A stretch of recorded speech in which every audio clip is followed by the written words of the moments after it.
Frankie Montas was not 100% when the Yankees traded for him last season. Did the Yankees front office make a big mistake? You are Locked On Yankees, your daily New York Yankees podcast. Part of the Locked On Podcast Network. Your team every day. Hey everyone, welcome to Locked On Yankees. I'm your host, Stacey Gotsoulias, and as always, Locked On Yankees is part of the Locked On Podcast Network, your team every day. And we'd like to thank you for making us your first listen every day. Introducing, as always, my producer, Steve. Steve, what do we have on the show today? Today's show, WBC underway. We'll get you some updates from the World Baseball Classic overseas. Aaron Judge talking about Anthony Volpe. Some interesting comments. We're going to dissect that here in our second segment. But first, our first segment, Stacey, you teased it at the top. Frankie Montas with an interesting update from spring training. Interesting is definitely the word. So Frankie Montas basically revealed that he was not 100% healthy last year when he was traded to the Yankees, but he emphasized that he does expect to pitch this season. Now, he underwent surgery on the labrum, in his pitching shoulder. And he was, at first they thought it was possible that he was going to miss the whole season. But when they went in, they didn't have to repair as much as they were fearing they may have to. So he's definitely going to miss the first half of the season, but he expects to come back. The right-hander told reporters on Wednesday that he tried to push through shoulder issues when he joined the Yankees last season after that August 1st trade with the A's. He said, "I got traded to a new team and I wanted to show what I could do. Things didn't go the way I was expecting." Nor did they go the way the Yankees expected or Yankee fans, because when he came over, it was pretty exciting because we had seen what Montas was able to do. And it was a disappointing acquisition because he got hurt right away, and then he was hurt on and off and didn't really contribute. And when he did pitch, he pitched to an ERA north of 6. Now, Brian Cashman told Joel Sherman last month that Montas came to the Yankees with a clean bill of health. And he added, and obviously he wasn't healthy, so the trade goes into a bad category. We gave up assets and we didn't get anything for it. Then he also said, and this kind of drives me crazy, and let me know in the YouTube comments if you agree, there's also a part of the business, that's also a part of the business. I've traded players that have gone on and gotten hurt elsewhere, and I've acquired players who have gotten hurt. You just don't want to be a part of it, but it happens. Now, there's a difference because they acquired someone who was hurt. He didn't become hurt when he came to the Yankees. He was already dealing with shoulder issues, and the Yankees knew that before they made that trade. And just to refresh your memory about that trade, they got Montas, they got Lou Trevino, not to be confused with Jose Trevino, and the A's got left-hander J.P. Sears, left-hander Ken Waldichuk, right-hander Luis Medina, and second baseman Cooper Bowman. And we've heard about Sears, we've heard about Waldichuk, even Medina, and it's every time those names are mentioned, I cringe. Yeah, it was a lot to give up. And I think at that point last season, you were giving up a lot, but you knew what you were getting back, at least at the time. I don't know how much blame you can put on the front office, because it doesn't seem like the A's knew that Frankie Montas was dealing with things either. Right. So there's only so much blame you can put on. I mean, if a guy's feeling hurt and isn't saying anything, I mean, he can't read anybody's mind. True. So, yes, it's a lot to give up. I think at this very moment in time, this looks like a very poor trade. Yes. But that also shows you... Oh, sorry. Go ahead. Well, I mean, there is a little bit of light at the end of the tunnel. There's two things I think of here. It's, I mean, you always want this guy. You want this guy to be in the rotation. Yeah. You're not really hurting for him right now, though. There's a lot in that rotation, so you don't have to be too like, oh my gosh, doom and gloom here. So that is one caveat there. And the other side is, it looks like the surgery went better than expected. Yes. And he is going to potentially be able to pitch this season, which, a couple of weeks ago seemed like that was not going to be the case. So there is some light at the end of the tunnel here. Yes. There's no target date set, but he'll resume playing catch in about 9 to 10 weeks. So a little over 2 months. which is from now, which is amazing. So that's May, which is crazy to think about. So it could be one of those instances, and people always talk about this, where, it's almost like you're making an acquisition at the trade deadline, even though you're not, you're just gaining a player back. And that would be kind of ironic if the guy that they got at the trade deadline last year makes a difference after the trade deadline this year, which would be nice. But what I was going to say earlier is him not disclosing how injured he was just shows you the kind of pressure that a lot of these guys feel in order to play the game. And you hear about this so much from certain guys where they don't tell you everything that you need to know. And I don't know if it's the culture of baseball. I don't know if it's the culture of sports that makes this happen, but some guys can end up hurting themselves more if they do that sort of a thing. And it's just a shame to see it. Yeah, no, I agree with you 100%. They have that pressure. They feel that pressure. And when their name gets mentioned in trade talks, like, it's that much worse, because, not only are they trying to perform for the team that they're actually playing for, but they're swirling with all these ideas in their head that, hey, I might not be here in a week. I might not make my next start. They might scratch me at some point because I am in a deal talk and they want me to pitch in New York tomorrow. That's a lot to deal with. So, you don't blame Frankie Montas at all for this. Yeah. You also got to remember too that players aren't doctors. No. They don't necessarily know that there's something that wrong. Like, yeah, my shoulder's hurting, but it's July and my shoulder usually hurts at this point anyway, and it has for the last 10 years. Like, that you don't know. You don't always know what's wrong with you. Perfect example for me. I broke my hand diving back to first base. I still ran the bases. And then I went out to right field and tried to warm up, and then realized I couldn't close my hand on the ball. I sat out there threw 2 batters, and then I finally was like, okay, actually, if a ball comes my way, I'm not gonna be able to throw them. I have to kick it in. So, and then I went to the doctor. So that happens. Adrenaline's rushing, especially in a heat of the moment like that. But you push because your whole career you've pushed. Yeah. So again, I don't think Yankee fans should be mad at Frankie Montas in this situation. This is clearly not an ideal spot for him to be in. He would love to be the Yankees 3, but he can't. He would love to be out there performing. But again, I don't think anyone should be mad at Frankie Montas in this situation.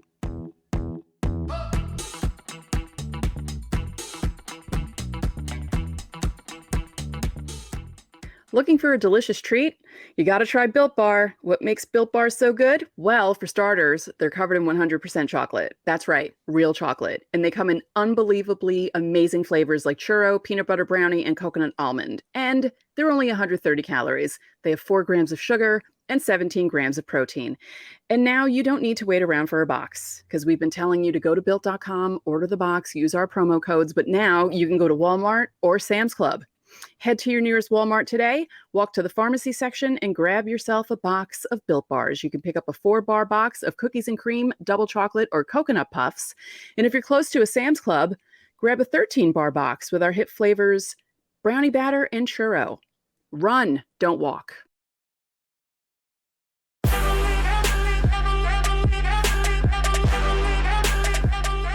So Aaron Judge played left field today, but barely played left field, meaning nothing happened because Garrett Cole was pitching. He was striking people out.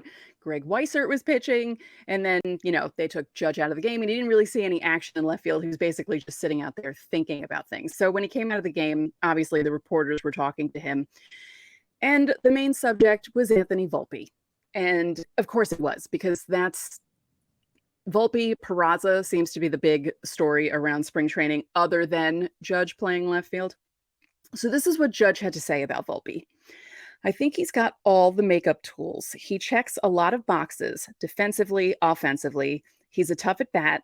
He's got the speed, which is a big factor now in the game. My thing has always been, if you're the best player, it shouldn't matter your age. You should be up helping the New York Yankees. It doesn't matter if you're 19 or 41. If you're the guy for the job, you should be playing. Now, obviously, some things have to happen in order for Volpe to even be playing. And we've spoke about it a number of times already that there's 40-man roster moves that need to be done, and we're not expecting him up right away. But this is a nice, I think it's more of a confidence boost for Volpe going down to the minors, knowing that the captain of the team is speaking this nicely about you. That's fair. That's fair. So, yes, so Anthony Volpe is not on the 40-man roster, which means that there would have to be a DFA or an option of a Peraza or something in that regard. Like something would have to happen roster-wise. We've talked about Estevan Florial potentially being put on waivers because he doesn't have any minor league options left. So that is the obvious one in your face. Another thing they could potentially do if they wanted to get Volpe on the opening day roster, which don't hold your breath. But another thing they could do is transfer someone like Montas to a 60-day. Oh, So they could put Montas on the 60-day. That takes him off of the 40 for the time being, and then they could put Volpe up. But I don't think that's going to happen, especially with this timeline. 60 would be pushing it a little bit, I think. It seems like he's less than 60 by the time opening day comes around, probably somewhere around 40 days. right. So I don't think they would put him on the 60. But yeah, so there would have to be some sort of roster move to allow Volpe to jump into the 40-man and then get added to the Major League roster. So, I mean, that is also including that there would have to be a Major League roster move to the 26-man roster in order for Volpe to be added. So I'm not holding my breath here. I still think Right. Peraza is the guy if you're looking for the backup shortstop, which I still don't even think Peraza might make it. And Peraza's ahead of Volpe. I think you might potentially see Peraza Volpe at Scranton to start the season, especially get them working up the middle, especially if you see Glaber play really well for Team Venezuela or something like that. Like it's this, I think the timing is still just a little bit off there. But yes, just in general rule of thumb, it's not as simple as Volpe's on the team now. You Yeah. have to make a roster move because the Yankees are full up. Of course, if they had another injury that warranted a 60-day stint, then they could do that. Let's say someone else goes down, say, I don't know, Hicks goes down with a broken leg or something in spring training, then they could put him on the 60 and that opens a spot. It's just some sort of move would have to happen. I guess Yeah. that's the main takeaway here. Right. And there's been a history of comments like this because Volpe is a good player. I was thinking about years ago when Phil Hughes was still a prospect and Jason Giambi came out and basically was comparing him to Roger Clemens. I mean, putting pressure on a kid like that is way too much. But some of these guys do that sort of a thing. And not that Judge was doing that, but it was just that kind of took me back to that time when everyone was expecting Phil Hughes to be the next big thing. And, he had a couple of good seasons there for the Yankees, but it was just, no, that didn't work out the way it was supposed to. But I think for Volpe, personally, it's got to be cool being that young and knowing that someone like Aaron Judge is like, yeah, this kid has what it takes. And this is exciting stuff. I think being around him last season in September and the early part of October while we were still playing in AAA last year, I was very impressed with his presence and his calm demeanor. Take stock into that however you see fit. But he acted like a pro. He didn't let any moment get too big for him. He's very even keeled. And he played well for the most part. Had a little bit of about a 2-week slump there. A week and a half or so where he didn't play that great, Right. striking out a lot. But I think that's also part of, the growing pains, and also it's just baseball. Sometimes you run through slumps, man. But yeah, I still think the best case moving forward for him and his development is to stay in Scranton. He only played 20-something games, maybe 30 Yeah. games at max. So I don't think it's worth rushing him when you Right. have the logjam up the middle. And you have Peraza, who already has, albeit very minimal major league experience. But if you're looking at one of those two to be up there, it's going to be Peraza. Remember, Peraza was the September call-up, so there's not really room for him either. Yeah. But again, I was impressed with Volpe. I like him. I like his makeup. I think he's a good defender. He's got some sneaky pop. He's not a massive dude or anything, but he's got some pop. So I think patience is the key here when it comes to Anthony Volpe, because it's not like no one's starting at short on opening day. You have guys. You can just put DJ LeMahieu there if you had to. Like it'll be fine. And so just don't freak out over any of this. Right. Judge said good things about Volpe. That's all that happened here. That doesn't mean anything about how the Yankees front office is thinking, because I think they're thinking, yes, we agree with you, but it's not time yet. Right. Just a little too early. Like we said, expect it closer to the deadline, maybe after the deadline, or maybe even just the September call-up. You more than likely will see him at some point, but just not early.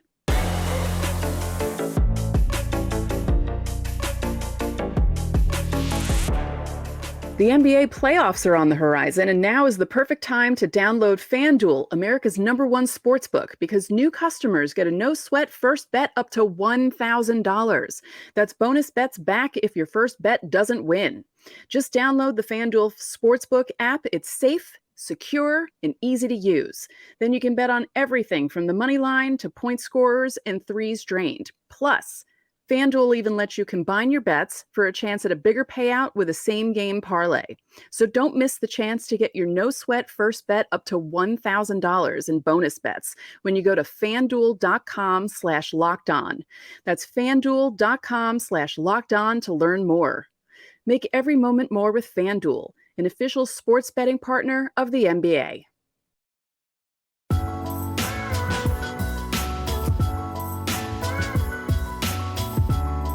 All right, back here for our final segment of the day. Wanted to get you a World Baseball Classic update. By the way, this episode is brought to you by FanDuel Sportsbook, the official sportsbook of Locked On. Make every moment more. Visit FanDuel.com/lockedon to get started today.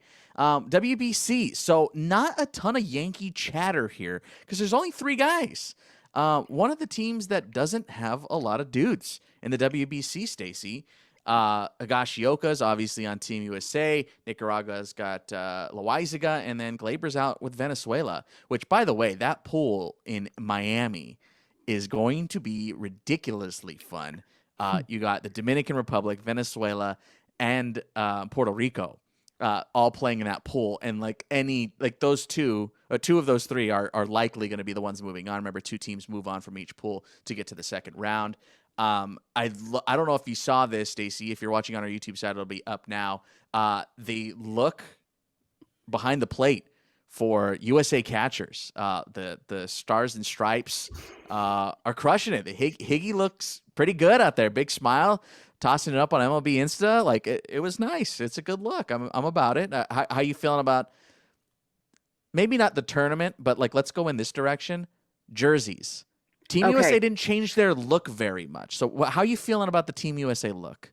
I'm glad you brought this up. I like Team USA. I do. And I love the Tools of Ignorance. I think that's a pretty cool look on Higashioka. But if anyone needs to check out something funny, someone posted, I think it was Chris Creamer, the uniform guy on Twitter, posted a picture of Freddie Freeman's Team Canada jersey. And for some reason, the font on Canada is like the normal Canadian font that even the Blue Jays have, but it's tiny on his chest. And I don't know if it was a mistake on the jersey. It almost looks like it's Photoshopped to look like that. But Chris Creamer was like, no, that's what the jersey looks like. So people were making fun of it and being like, oh, that's really not a good look at all. It's bad. Yeah. But I do like the Venezuela uniforms because I actually like the ones with lots of colors because that's when you do it. Major League Baseball doesn't really like doing crazy colors. And when the Marlins try to do it, people are always like, oh, what are they wearing? But I love when teams kind of go out of the box and make things colorful and pretty. And I think it's cool. I love the WBC for that. Yeah, I'm all about it. So we saw Cuba, Netherlands, night 1. We saw Chinese Taipei get crushed night 1 as well. That was so disappointing for them, especially because they're playing at home, essentially. The bracket with Japan is about to start, so Shohei pitches. If you're listening to this, then Shohei pitched last night. Obviously, we're recording it before that because it's 3 a.m. I wish I could stay up to watch the Shohei start. But so Dominican Republic too. I don't love those unis. I am not a fan of the Dominican Republic unis. I think they look a little slow pitch softball-y, so I'm not about those. Team Mexico crushing. The Team Mexico look is killing it. Yeah. I like the USA look. I think it's too safe. I feel like they go a little too safe every time. And I just don't love the USA logo, like the hat logo. Oh, yeah. I I'm could just not a see that. huge fan of it. Yeah. I'll be going, by the way. Stacey, you already know this, but to our Locked On Yankees listeners, I will be going to the WBC in Phoenix this weekend. So if you're out there and you see me, say hi. I will be out at Chase Field. I will be going to a couple of USA games when they take on Great Britain, Mexico on Sunday, and Canada on Monday. Very excited for that Sunday night game, by the way. USA Mexico in Phoenix. It's going to be rowdy. It's going to be real Oh, rowdy. yeah. And it's already sold out. So I'm very, very, very excited to be out of the WBC. I've never gone. I've never gone to any sort of tournament like this. So I'm very stoked. Now, speaking of Team USA, Ben Verlander tweeted out the lineup. It's a pretty good lineup. I mean, when you look at it, Moogie Betts, Mike Trout, Kyle Schwarber, Paul Goldschmidt, Nolan Arenado, Kyle Tucker, Trey Turner, JT Realmuto, and Jeff McNeil. I mean, yeah, the U.S. lacks in pitching. There is yes. no denying that they lack in pitching. Wayno's going in the opener on Friday against Great Britain. And then after that, I mean, even with Wayno, I mean, let's be real. Uncle Charlie's looking like a great uncle these days. But after that, the rotation kind of falls apart pretty quick, especially when you're comparing it to the DR. It's night and day. I mean, Christian Javier is the ace for the DR. And other than that, it's a ridiculous bullpen for the Dominican Republic, and the U.S. has a good back end, I think, with Bednar and Presley. Stacey and I we were texting about it, and like I don't know who's going to close. My money's on Bednar closing with Presley setting up in the 8th, but we'll see what D-Row does. I'm excited though. This is gonna be a good tournament. I think USA is a lock to win that pool. You're getting some phone calls over there. I think that might be Mark DeRosa. Mark DeRosa. Yeah, he's like, hey, can you actually get a starter? Can you? Is Nestor feeling better? Yeah. But yeah, that's right. That's right. Yeah, he was supposed to pitch. If they had that Nestor, makes a big difference. Yes, that does make a very big difference. And no Kershaw. Whoever was supposed to be Kershaw and Nestor would have been. It would have probably gone Kershaw, Nestor, and then Wayno. Yeah. And they lost the top two. So now Wayno's the ace. Big difference. Big difference. Anyway, very big difference. Don't want to get too into it. Just a reminder, USA plays on Friday at Chase Field. It'll be 10 Eastern, I believe, against Great Britain.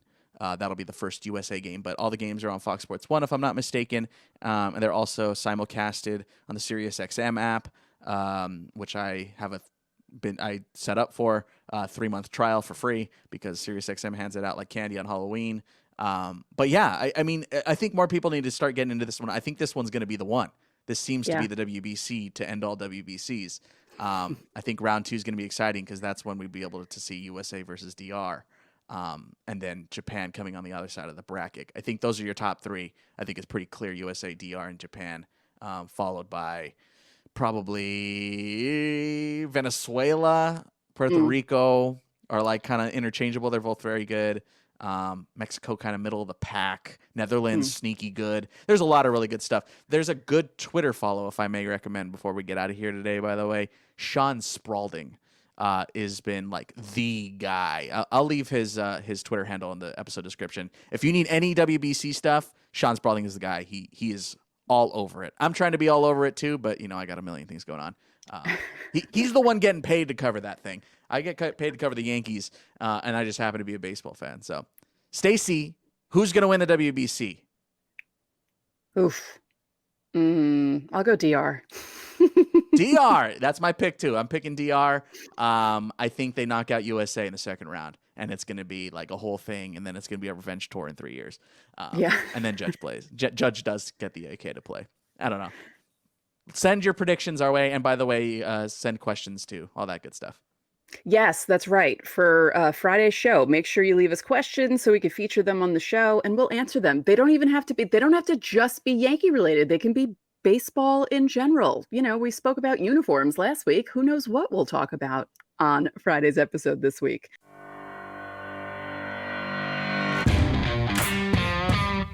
For now, that's it for Locked On Yankees. Thank you for making Locked On Yankees your first listen. For your second listen, check out Locked On Fantasy Baseball with Matt and Dom as they bring you the best fantasy draft strategies every day. Find it wherever you get your podcasts and on YouTube, part of the Locked On Podcast Network, your team every day.